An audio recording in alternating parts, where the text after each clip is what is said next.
Hello friends, success point में आपका स्वागत है। आज छत्तीसगढ़ लोक सेवा आयोग ने छत्तीसगढ़ वन सेवा संयुक्त भर्ती परीक्षा के कुछ पोस्ट रिलीज़ किए हुए हैं। कितना कितना पोस्ट हैं और किससे किससे कितना कितना पोस्ट कौन से वर्ग से छत्तीसगढ़ लोक सेवा आयोग ने निर्धारित किए हुए हैं उसको देखेंगे। और सबसे आज का हमारा महत्वपूर्ण टॉपिक रहेगा इसके सिलेबस क्या क्या चीज़ हैं।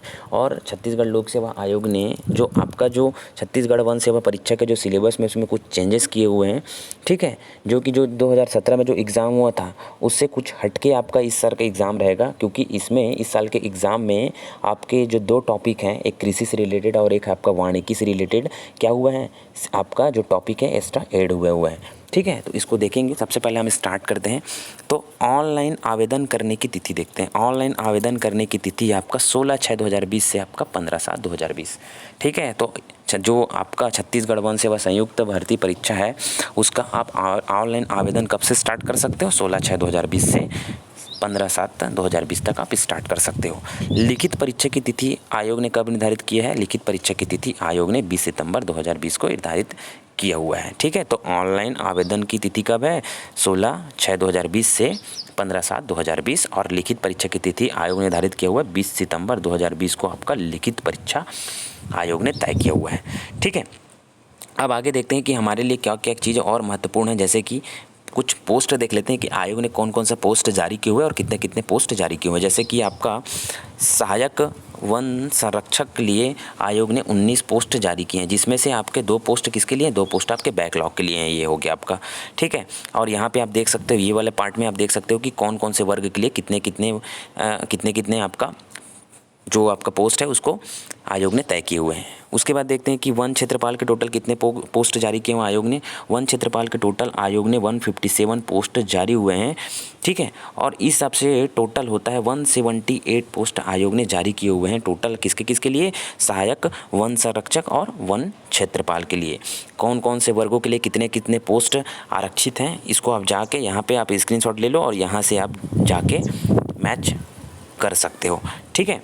तो ये हो गया आपका। तो कितने पोस्ट जारी है? टोटल अवर का 178 पोस्ट जारी है, जिसमें से आपका सहायक वन संरक्षक के 19 पोस्ट हैं, जिसमें और उसके बाद आपका 2 पोस्ट किसके लिए? 2 पोस्ट आपके बैकलॉग के लिए। और वन क्षेत्रपाल के टोटल आपका 157 पोस्ट आयोग ने जारी किए हुए हैं, ठीक है। अब देख लें कि हमारे लिए और कौन कौन सा महत्वपूर्ण है। जैसे कि आपका पदों की संख्या परिवर्तनीय है। जो 178 पोस्ट है, 178 पोस्ट क्या हो, समय आने पर ये परिवर्तित भी हो सकता है, ठीक है। ये आयोग के ऊपर डिपेंड करता है। अगर 178 से अगर पोस्ट बढ़ गया तो आयोग क्या होगा, अलग से इसका नोटिफिकेशन आयोग क्या करेगा, जारी करेगा, ठीक है। तो यही बोलना चाह रहा है, पदों की संख्या परिवर्तनीय है।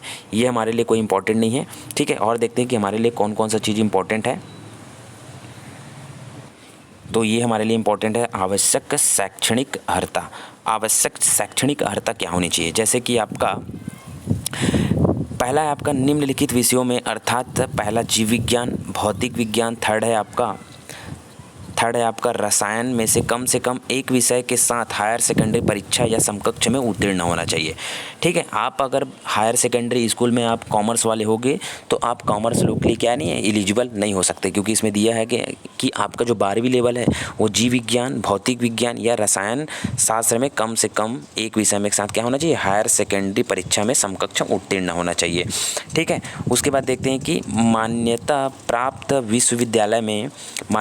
विश्वविद्यालय में क्या होना चाहिए, विषयों का, अर्थात कृषि हो गया, वनस्पति हो गया, कंप्यूटर अनुप्रयोग हो गया, विज्ञान हो गया, पर्यावरण विज्ञान हो गया, वानिकी हो गया, भूविज्ञान हो गया, बागवानी हो गया, गणित हो गया, सांख्यिकी हो गया, भौतिकी हो गया, पशु विज्ञान हो गया, प्राणी शास्त्र में से कम एक विषय के साथ क्या होना चाहिए, स्नातक या समकक्ष अभियांत्रिक तकनीकी या किसी शाखा में क्या होना चाहिए। मतलब ये आपका जो आप टेक्नोलॉजी से रिलेटेड आप क्या हो, टेक्नोलॉजी से रिलेटेड आप ग्रेजुएटेड किए हुए तो आप उसके लिए अर्हता रखते हो। जैसे कि इंजीनियरिंग वाले स्टूडेंट इस फॉर्म को फिलअप कर सकते हैं, ठीक है। यहाँ पे बोला है इंजीनियरिंग अभियांत्रिक तकनीकी से रिलेटेड जो शाखा है उससे आप कहीं कुछ किए होगे, ग्रेजुएशन किसी किए होगे तो आप इस फॉर्म को फिलअप कर सकते हो। यहाँ पे भी और कौन सा दिखा, यहाँ पे दिया हुआ कृषि से रिलेटेड है आपका वनस्पति शास्त्र हो गया, कंप्यूटर अनुप्रयोग हो गया, विज्ञान पर्यावरण विज्ञान वानिकी हो गया, भू विज्ञान हो गया, बागवानी, गणित, सांख्यिकी, भौतिकी, पशु विज्ञान। ये सभी चीज़ में आप अगर ग्रेजुएशन किए होगे तो आप क्या कर सकते हो, इस फॉर्म के लिए आप एलिजिबल हो। जैसे कि अगर कॉमर्स वाला कोई बंदा है तो कॉमर्स वाला बंदा इस फॉर्म के लिए एलिजिबल नहीं है, क्योंकि इसमें दिया नहीं है कॉमर्स से रिलेटेड, ठीक है।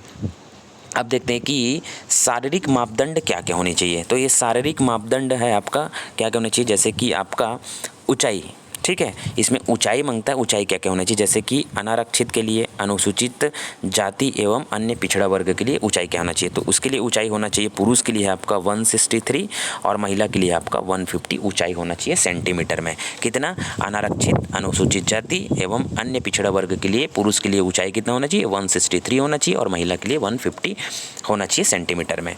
उसके बाद देख लेते हैं अनुसूचित जनजाति। अनुसूचित जनजाति के लिए हाइट कितना होना चाहिए, पुरुष के लिए 152 और महिला के लिए कितना होना चाहिए, 145 सेंटीमीटर होना ही चाहिए। उससे कम रहेगा तो आप इसके लिए एलिजिबल नहीं हो सकते, ठीक है। उसके बाद देखते हैं कि सीना भी दिया है, सीना कितना होना चाहिए, सीना आपका 79 होना चाहिए और महिला के लिए सीना कितना होना चाहिए, 74 होना चाहिए। न्यूनतम सीना विस्तार, मतलब सीना को रहता है ना, हम जो सांस लेते हैं, सांस लेने के बाद जब सीना फूलता है तो कितना फूलना चाहिए, 5 सेंटीमीटर फूलना चाहिए और लड़कियों लोग के भी कितना फूलना चाहिए, 5 सेंटीमीटर फूलना चाहिए, ठीक है। उसके बाद देखते हैं कि शारीरिक क्षमता परीक्षण 4 घंटे पैदल चलना। तो 4 घंटे आपको क्या करना है, 4 घंटे आपको पैदल चलना है, पुरुष को कम से कम 26 किलोमीटर और महिला को कम से कम 16 किलोमीटर। ये है आपका शारीरिक मापदंड। इतने शारीरिक मापदंड में आपको क्या होना चाहिए, एलिजिबल होना है, ठीक है। अब आगे देखते हैं कि यहाँ पे क्या बोला है, चयनित अभ्यर्थियों की नियुक्ति 2 वर्ष की परिवीक्षक पर की जाएगी। मतलब आप जब सिलेक्शन हो जाओगे, आप जब फर्स्ट पेपर को निकाल लोगे, फर्स्ट पेपर को निकालने के बाद आपका इंटरव्यू होगा, इंटरव्यू होने के बाद आपको पोस्टिंग होगा, तो वो पोस्टिंग 2 साल के लिए होगा। उसके बाद जो रेगुलर होता है, उसके बाद ये रेगुलर ही पोस्ट है, उसके बाद जो आयोग या फिर जो निर्धारित करता है कि आपका आने वाला पोस्ट कितना रहेगा, कितने कितने टर्म्स के लिए रहेगा, वो अलग ही रहेगा, ठीक है। तो ये हो गया आपका। कुछ महत्वपूर्ण नोट देख लेते हैं, जैसे कि आपका अभ्यर्थी के पास उपयुक्त आवश्यक शैक्षणिक अर्हताएं, अनुभव एवं अन्य अर्हता ऑनलाइन आवेदन करने हेतु निर्धारित अंतिम तिथि तक धारित करना आवश्यक है। मतलब जो भी आपका जो शैक्षणिक योग्यता है, जो भी इसमें योग्यता मांगा है, ठीक है, तो क्या बोला है, ऑनलाइन आवेदन करने से जो निर्धारित अंतिम तिथि तक क्या होना चाहिए, धारित करना है उसको। मतलब आपका लास्ट डेट आपका ऑनलाइन आवेदन करने का रहेगा, उसके पहले तक आपको क्या करना है, आपके पहले तक वो सब चीज़ आपके पास क्राइटेरिया होनी चाहिए। ऐसा नहीं कि आप फॉर्म भर लिए, फॉर्म भरने के बाद आपके पास कुछ योग्यता नहीं है तो आपके पास वो फॉर्म भरने के बाद आपके पास योग्यता आ जाता है, ठीक है, तो वो मान्य नहीं रहेगा। आपका जितने भी इसमें जो योग्यता मांगे हुए हैं, तो वो योग्यता कब तक होना चाहिए, वो योग्यता आपको जो आप अंतिम जो तिथि है फॉर्म भरने का, उस तक आपको वो योग्यता आपके पास होनी चाहिए, ठीक है। उसके बाद है ऑनलाइन आवेदन करने के साथ कोई भी प्रमाण पत्र संलग्न करने की आवश्यकता नहीं है। जब ऑनलाइन आप फॉर्म भरोगे उसके साथ कोई भी क्या होता है, प्रमाण पत्र संलग्न करने की आवश्यकता नहीं है।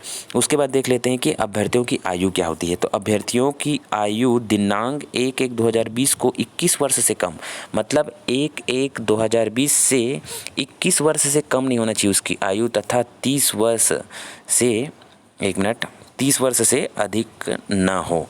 परंतु छत्तीसगढ़ के स्थानीय मूल निवासी अभ्यर्थियों के लिए उच्चतर आयु 30 वर्ष के साथ साथ पर 40 वर्ष होगी। मतलब 30 वर्ष के स्थान पर 40 वर्ष होगी। मतलब जो छत्तीसगढ़ के मूल निवासी हैं उसके लिए जो मैक्सिमम आयु है वो 40 वर्ष तक होगी। मतलब जिसका 40 साल तक उम्र है वो क्या कर सकता है, इसको फॉर्म फिलअप कर सकता है, अगर ये शैक्षणिक योग्यता को और जो अन्य जो शैक्षणिक योग्यता है उसको पूरा करता है, तो छत्तीसगढ़ के मूल निवासी के लिए, ठीक है।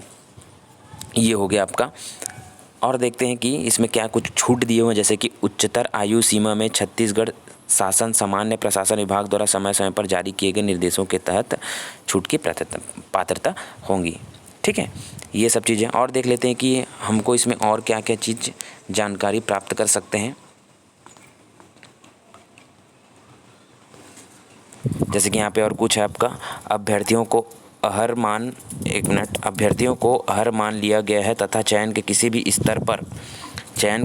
स्तर पर अभ्यर्थी के हर न पाए जाने पर उसका कोई आवेदन पत्र बिना कोई सूचना दिए निरस्त कर उसकी अभ्यर्थता समाप्त कर दी जाएगी, ठीक है। तो ये बोलना चाह रहा है। उसके बाद ये साक्षात्कार के लिए कुछ आपका इम्पोर्टेंट तथ्य दिए हुए हैं जिसको आपको अभी नहीं देखना है। अभी आपके लिए इम्पोर्टेंट ये है कि फॉर्म भरने की तिथि कब से स्टार्ट है, कितने कितने पोस्ट रिलीज़ किए हुए हैं, फॉर्म भरने की अंतिम तिथि कब है, आपका एग्ज़ाम डेट कब है, ठीक है। उसके बाद सबसे इम्पोर्टेंट है आपका जो सिलेबस क्या क्या चीज़ है वो इम्पोर्टेंट है, आपका सिलेबस में क्या क्या चीज़ दिए दिए हुए हैं और कौन कौन सी चीज़ सिलेबस में और एक्स्ट्रा ऐड किए हुए हैं वो आपके लिए इंपॉर्टेंट है। अभी आपके लिए साक्षात्कार के लिए क्या क्या आपका दस्तावेज होता है वो आपके बहुत दूर की बात है, लेकिन हमारा सबसे पहला टारगेट क्या है, आपका सबसे पहला टारगेट है जो फर्स्ट एग्ज़ाम होता है, जो 20 सितंबर को जो होना है एग्ज़ाम, उसके लिए सिलेबस क्या क्या है वो इंपॉर्टेंट है आपके लिए, वो चीज़ देखना है। और उसके लिए दूसरा इंपॉर्टेंट क्या था आपके लिए, जो मेन जो आपके लिए जो क्राइटेरिया था, आपके लिए जो शारीरिक मापदंड क्या थे वो चीज़ को भी जानना आपके लिए इंपॉर्टेंट है। और कौन कौन सा जो ग्रेजुएटेड आदमी है वो इस फॉर्म को फिलअप कर सकते हैं वो भी आपके लिए इंपॉर्टेंट है, जिसको मैंने आपको बता दिया है। ठीक है, आगे देखते हैं इसके और हम क्या क्या इसके बारे में जानकारी ले सकते हैं। अब आता है इसके परीक्षा कि कैसे किस किस तरीके से परीक्षा होंगे। ठीक है, तो सबसे पहला है छत्तीसगढ़ वन सेवा संयुक्त परीक्षा प्रथम चरण। तो प्रथम चरण लिखित होगा जिसके माध्यम से छत्तीसगढ़ वन सेवा परीक्षा द्वितीय चरण हेतु अभ्यर्थियों का अर्हता निर्धारण किया जाएगा। कहने का मतलब ये होता है कि 2 चरणों में आपका एग्ज़ाम होगा, पहला चरण में एग्ज़ाम होगा, लेकिन 2 चरणों में क्या होगा, 2 चरणों में इसका पूरा होगा। पहला चरण में आपका लिखित एग्ज़ाम होगा और दूसरे चरण में आपका साक्षात्कार मतलब इंटरव्यू होगा। ठीक है, अगर आप पहले चरण को पास हो जाते हो, पहले चरण को आप कट ऑफ निर्धारित करके क्या कर सकते हो, आप उसमें पास हो जाते हो, उसमें आप अच्छे रैंक ला सकते हो। तो अच्छे रैंक लाने के साथ साथ आप क्या होगा, आपका सिलेक्शन इंटरव्यू के लिए होगा। उसके बाद जैसे आपका इंटरव्यू में आपका नंबर, आपका इंटरव्यू भी आपका नंबर होगा, तो आपका जो लिखित परीक्षा है और आपका इंटरव्यू है उन दोनों को मिला के क्या होगा, आपका सिलेक्शन लिस्ट तैयार होगा। ठीक है, तो ये बोलना चाह रहा है। सेकेंड है आपका द्वितीय चरण। ठीक है, द्वितीय चरण आपका साक्षात्कार। तो पहला चरण आपका लिखित परीक्षा, लिखित परीक्षा में क्या होगा, आपका MCQ बेस्ड क्वेश्चन पूछे जाएंगे, जिसमें से आपके 4 ऑप्शन रहेंगे और इसी ऑप्शन को क्या करना है, उनमें से एक आपका सही रहेगा, उसको आपको टिक करना है। ठीक है, उसके बाद सेकंड चरण क्या है, सेकंड चरण आपका साक्षात्कार से रिलेटेड है। साक्षात्कार मतलब इंटरव्यू से रिलेटेड है। ठीक है, अब देखते हैं कि लिखित परीक्षा, जो हम पहले चरण की बात किए थे लिखित परीक्षा, उसमें क्या क्या सिलेबस है। तो पहले चरण में है आपका लिखित परीक्षा में, जैसे कि प्रथम चरण लिखित परीक्षा में वस्तुनिष्ठ प्रकार के 2 प्रश्न पत्र निम्नानुसार होंगे। तो पहला प्रश्न पत्र पहला में क्या होगा, सामान्य अध्ययन, भाषा में क्या होगा, हिंदी, अंग्रेजी एवं छत्तीसगढ़ी, बुद्धिमत्ता परीक्षण मतलब आपका रीजनिंग से रिलेटेड, विश्लेषणात्मक एवं तार्किक योग्यता से प्रश्न पूछे जाएंगे। कितने प्रश्न पूछे जाएंगे, 150 प्रश्न पूछे जाएंगे। आपके पास 2.5 घंटे रहेंगे और टोटल कितने अंकों का रहेगा, 300 अंकों का रहेगा। सेकंड देखते हैं कि सेकंड प्रश्न पत्र क्या होता है। सेकंड प्रश्न पत्र आपका विज्ञान से रिलेटेड, प्रौद्योगिकी से रिलेटेड, पर्यावरण से रिलेटेड, कृषि विज्ञान से एवं वानिकी से रिलेटेड।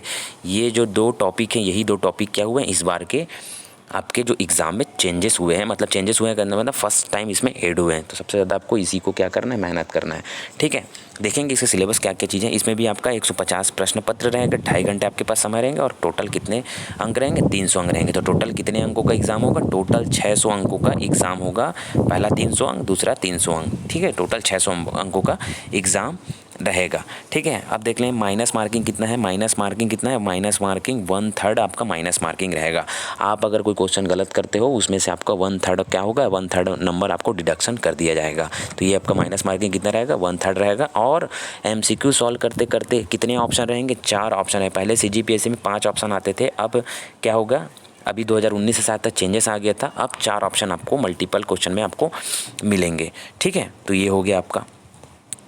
उसके बाद देख लेते हैं, जैसे कि इसमें बोला गया है आपका प्रत्येक प्रश्न पत्र में कम से कम 33% अंक प्राप्त करने हेतु अनुसूचित जाति, अनुसूचित जनजाति और अन्य पिछड़ा वर्गों के लिए अरक अंक 23% होंगे। मतलब कहने का मतलब ये है कि प्रत्येक प्रश्न पत्र में आपका 33% अंक प्राप्त करना जरूरी है। अनुसूचित जाति, अनुसूचित जनजाति, अन्य पिछड़ा वर्गों के मामले में यही कितना हो जाएगा, 23% हो जाएगा। और जो 33% किसके लिए है, 33% अनारक्षित के लिए है। जो जनरल कैटेगरी में आते हैं उसके लिए मिनिमम आपको 33% लाना ही है। और जो आपका SC ST और OBC है उसके लिए मिनिमम आपको 23% लाना ही है। ठीक है, ये हो गया आपके। और इसमें क्या बोला है, जैसे कि साक्षात्कार के लिए आमंत्रित किए जाने वाले अभ्यर्थियों की संख्या विज्ञापन में दी गई रिक्त स्थानों की संख्या से लगभग 3 गुनी होगी। मतलब जितने भी पोस्ट निकले हैं, जैसे कि आपका 178 पोस्ट निकला है, इसका 3 गुना क्या किए जाएंगे, चयन किए जाएंगे। और इतने 3 गुना क्या करेंगे, ये 3 गुना इंटरव्यू के लिए क्या होंगे, इंटरव्यू के लिए इन लोग का सिलेक्शन होगा। ठीक है, उसके बाद देखते हैं कि साक्षात्कार कितने नंबर का है। साक्षात्कार के लिए 75 अंक होंगे, इसके लिए कोई अर्हक न्यूनतम अंक नहीं होंगे। तो टोटल आपका इंटरव्यू कितने नंबर का होगा? टोटल आपका इंटरव्यू 75 अंकों का होगा, जिसमें से आपका 600 अंकों का लिखित जो MCQ बेस्ड रहेगा और 75 नंबर का आपका इंटरव्यू रहेगा। फिर ये दोनों को मिला के क्या होगा, कट ऑफ निर्धारित होगा, उसी का सिलेक्शन होगा। ठीक है, अब देखते हैं इसका मेन है आपका सिलेबस। ठीक है, तो आप सिलेबस को क्या कर लीजिए, सिलेबस को आप अपने स्क्रीनशॉट में रख लीजिएगा। ठीक है, तो सबसे पहले आपको सिलेबस में दिखा देता हूँ। प्रथम प्रश्न पत्र का सिलेबस क्या है? तो प्रथम प्रश्न पत्र का है सामान्य अध्ययन। ठीक है, जिसमें से आपको सभी छत्तीसगढ़ से पूछा जाएगा, जैसे कि छत्तीसगढ़ का इतिहास हो गया, छत्तीसगढ़ का भूगोल हो गया, छत्तीसगढ़ का साहित्य हो गया, छत्तीसगढ़ की जनजातियाँ हो गई, छत्तीसगढ़ की अर्थव्यवस्था हो गई, छत्तीसगढ़ के प्रशासनिक हो गए, छत्तीसगढ़ में उद्योग हो गए, छत्तीसगढ़ की समसामयिक मतलब करंट अफेयर से रिलेटेड। तो इसका आप क्या कर लो, इसका आप स्क्रीनशॉट लिख लो। ठीक है, स्क्रीनशॉट ले लो। सेकंड है आपका, देखते हैं भाषा, जिसमें से आपका हिंदी, अंग्रेजी एवं छत्तीसगढ़ी भाषा, ये तीनों का आप स्क्रीनशॉट ले सकते हो। ठीक है, इसमें से आपको क्या क्या पढ़ना है आप इसको देख सकते हो। ठीक है, सामान्य हिंदी में जैसे कि आपका भाषा बोध हो गया, संक्षिप्त लेखन, पर्यायवाची शब्द आपको पढ़ना है हिंदी में, विलोम शब्द आपको पढ़ना है, समुच्चारित शब्द पढ़ना है, आपका वाक्यांश पढ़ना है, उसी प्रकार तत्सम तद्भव पढ़ना है, मुहावरे पढ़ना है। उसके बाद हिंदी साहित्य के इतिहास में काल विभाजन पढ़ना है, ये सब चीज़ आपका हिंदी का है। उसके बाद जनरल इंग्लिश का है, कॉम्प्रिहेंसिव है आपका, प्रिसिस राइटिंग है, रीअरेंजमेंट है, करेक्शन ऑफ सेंटेंस है, सिनोनिम्स है, एंटोनिम्स है, फिलिंग्स द ब्लैंक्स है, करेक्शन ऑफ स्पेलिंग्स है, वोकैबुलरीज है एंड यूसेज है उसका। ठीक है, ये सभी चीज़ आपका जनरल इंग्लिश में। छत्तीसगढ़ी भाषा में भी है, छत्तीसगढ़ी भाषा के ज्ञान हो गए, छत्तीसगढ़ी भाषा के विकास और छत्तीसगढ़ी भाषा के साहित्य प्रमुख साहित्यकार हो गए। ये सभी चीज़ आपके किस में आएंगे, आपके भाषा में पूछे जाएंगे। तो इसको आप क्या कर लो, इसको आप स्क्रीनशॉट ले लो। उसके बाद थर्ड देखते हैं आपका बुद्धिमत्ता। ठीक है, तो ये आपका बुद्धिमत्ता से रिलेटेड है, मतलब आपका रीजनिंग से रिलेटेड, जिसमें संचार कौशल सहित पारस्परिक कौशल हो गया, तार्किक तर्क और विश्लेषणात्मक हो गया, निर्णय निर्माण और समस्या हो गई, ये सभी चीज़ है। ठीक है, सेकंड प्रश्न पत्र में देखते हैं। सेकंड प्रश्न पत्र में देखते हैं सबसे पहले रसायन शास्त्र। विज्ञान के अंतर्गत सबसे पहले देखते हैं रसायन शास्त्र। तो रसायन शास्त्र का ये सिलेबस है। ठीक है, इसको देखना है। ठीक है, और ये सिलेबस इसका आधा उसको मैं दिखाऊंगा, तो पहले आप रसायन शास्त्र के इसका स्क्रीनशॉट ले लो। ठीक है, रसायन शास्त्र रासायनिक अभिक्रिया की दर एवं रासायनिक साम्य। ठीक है, पीए से रिलेटेड आपका हो जाएगा, विरंजक, चूर्ण, प्लास्टर ऑफ पेरिस, सीमेंट, धातु में आवर्त सारणी, इसको हम सब पढ़ेंगे, वीडियो के साथ पढ़ेंगे, इसका आप टेंशन लो। लेकिन पहले आप क्या करो, इसका स्क्रीनशॉट ले लो। ठीक है, उसके बाद जैसे कि इधर है आपका रसायन विज्ञान का जो और बचा वो पार्ट ये है आपका। ठीक है, इसका भी आप स्क्रीनशॉट ले लो। ठीक है, उसके बाद देखते हैं कि भौतिक विज्ञान, सबसे बड़ा टॉपिक है इसका भौतिक विज्ञान का। ठीक है, तो भौतिक विज्ञान का इसको क्या कर लो, इसका भौतिक विज्ञान का भी आप इसका स्क्रीनशॉट ले लो कि क्या क्या पढ़ेंगे। जैसे ऊर्जा के स्रोत पढ़ेंगे, प्रकाश से रिलेटेड पढ़ेंगे, प्रकाश का अपवर्तन पढ़ेंगे, विद्युत से रिलेटेड पढ़ेंगे, ये सभी चीज़ आपका भौतिक से रिलेटेड होगा। तो भौतिक विज्ञान के क्या कर लो, इसका आप स्क्रीनशॉट ले लो। ठीक है, अब देखते हैं आपका थर्ड है आपका जीव विज्ञान से रिलेटेड। तो जीव विज्ञान में क्या पढ़ना है, इसको देख लो। ये हो गया आपका जीव विज्ञान। तो जीव विज्ञान में आपका जंतु पोषण हो गया, है ना। उसके बाद आपका श्वसन हो गया, परिवहन हो गया, उत्सर्जन हो गया, नियंत्रण एवं समन्वय हो गया। ये सभी चीज़ को आप क्या करो, ये सभी चीज़ को आप स्क्रीनशॉट ले लिए रहो। ठीक है, उसके बाद है ये थोड़ा और आधा पार्ट है आपका जीव विज्ञान का, ये बचा हुआ पार्ट, इसको भी आप क्या कर सकते हो, स्क्रीनशॉट ले सकते हो। उसके बाद देखते हैं प्रौद्योगिकी में छोटा सा टॉपिक है प्रौद्योगिकी। ठीक है, जिसमें आपका विज्ञान, प्रौद्योगिकी, राष्ट्रीय नीति, ये सभी चीज़ हैं। कंप्यूटर से रिलेटेड आपके प्रौद्योगिकी में पूछा जाएगा, है ना। और इसमें जो है आपका फॉरेस्ट रेंजर में प्रौद्योगिकी से भी सिर्फ आपका स्पेस एंड टेक्नोलॉजी से पूछा जाएगा। जो आपको जो रक्षा विभाग से रिलेटेड आपका जो टेक्नोलॉजी, जैसे कि आप उसमें मिसाइल पढ़ते हैं, ये सभी चीज़ आपसे पूछा नहीं जाएगा। ठीक है, अगर स्पेस एंड टेक्नोलॉजी का वीडियो पढ़ना है, मैंने जो 3 वीडियो और उसके साथ साथ जो आपका क्या बोलते हैं MCQ उसको प्रोवाइड किए हुए, तो मेरे जाके चैनल में जाके आप देख के उसको स्पेस एंड टेक्नोलॉजी का वीडियो को पढ़ सकते हो। मैंने आपका फॉरेस्ट रेंजर के लेवल के ही उसमें पढ़ाया हुआ है। ठीक है, और दूसरी बात ये है कि इस प्रौद्योगिकी में आपका कंप्यूटर से रिलेटेड भी क्वेश्चन पूछे जाएंगे। अगर आपको कंप्यूटर भी पढ़ना है तो मेरे चैनल में जाके आप कंप्यूटर के 20 से 21 वीडियो डले हुए हैं, उसको जाके पढ़ सकते हो। ठीक है, और यदि आपको प्रीवियस ईयर 2017 के जो क्वेश्चन पेपर आपको देखना है, उसको भी आप क्या कर सकते हो, उसको भी जाके आप मेरे वीडियो में जाके मतलब चैनल में जाके देख सकते हो कि उसको मैं भी आपका जो सेकंड पेपर है जो 17 में जो एग्ज़ाम हुआ था फॉरेस्ट रेंजर को, उसको मैंने डाला हुआ है। ठीक है, तो प्रीवियस ईयर के पेपर को भी आप जाके वहाँ पे देख सकते हो। ठीक है, उसके बाद देखिए पर्यावरण से भी आपका क्वेश्चन पूछा जाएगा। जैसे पर्यावरण से रिलेटेड आपका जैव विविधता में उसका विकास हो गया, पूरा ये जैव विविधता से हो गया, उसके पर्यावरण प्रदूषण से आपसे क्वेश्चन पूछा जाएगा। तो ये हो गया आपका पर्यावरण से रिलेटेड। तो पर्यावरण से आप क्या कर लो, इसका स्क्रीनशॉट ले लिए रहो। ठीक है, उसके बाद देखते हैं ये है आपका नया टॉपिक है जो कि सबसे first time forest forest ranger के एग्ज़ाम में ऐड हुआ हुआ है कृषि विज्ञान। सबसे ज़्यादा ध्यान हमको इसी चीज़ में देना है, तो इस चीज़ का आप क्या कर लो, इस चीज़ का आप स्क्रीनशॉट ले लो, ठीक है। तो यहाँ से कृषि विज्ञान से हो गया, यहाँ से इसका कृषि विज्ञान से आपका स्क्रीनशॉट ले लो। उसके बाद इधर आते हैं, इधर ये पूरा इधर कृषि विज्ञान से रिलेटेड ये भी हो गया, इसका स्क्रीनशॉट ले लो। और यहाँ तक आपका कृषि विज्ञान से रिलेटेड बहुत बड़ा टॉपिक है आपका कृषि विज्ञान से रिलेटेड, यहाँ तक पूरा आप क्या कर लो, इसका स्क्रीनशॉट ले सकते हो। यहाँ तक स्क्रीनशॉट ले रहा हो, ये जो कि नया टॉपिक है आपका कृषि विज्ञान से रिलेटेड, ठीक है। अब देखते हैं, ये भी कृषि विज्ञान से आपका टॉपिक है, ये वाला पूरा आपका कृषि विज्ञान से रिलेटेड है, ये पूरा कृषि विज्ञान से रिलेटेड है, आप किसका स्क्रीनशॉट ले सकते हो। अब देखते हैं लास्ट है आपका वानिकी से रिलेटेड आपका इसका सिलेबस, जो ये भी आपका नया है। तो पिछले बार के फॉरेस्ट रेंजर में और इस बार के फॉरेस्ट रेंजर में से दो ही अंतर है। अभी के फॉरेस्ट रेंजर में आपका वानिकी से रिलेटेड और आपका कृषि से रिलेटेड क्या हुआ, एक्स्ट्रा टॉपिक ऐड हुए हैं, और सबसे ज़्यादा ध्यान आपको इसी से देना है, ठीक है। तो इसमें क्या क्या कोर्स, इसमें क्या कौन कौन सा टॉपिक है, या अभी स्क्रीनशॉट लेके आप इसको पढ़ सकते हो। यहाँ से ले सकते हो, ये वाला पूरा पार्ट इंग्लिश।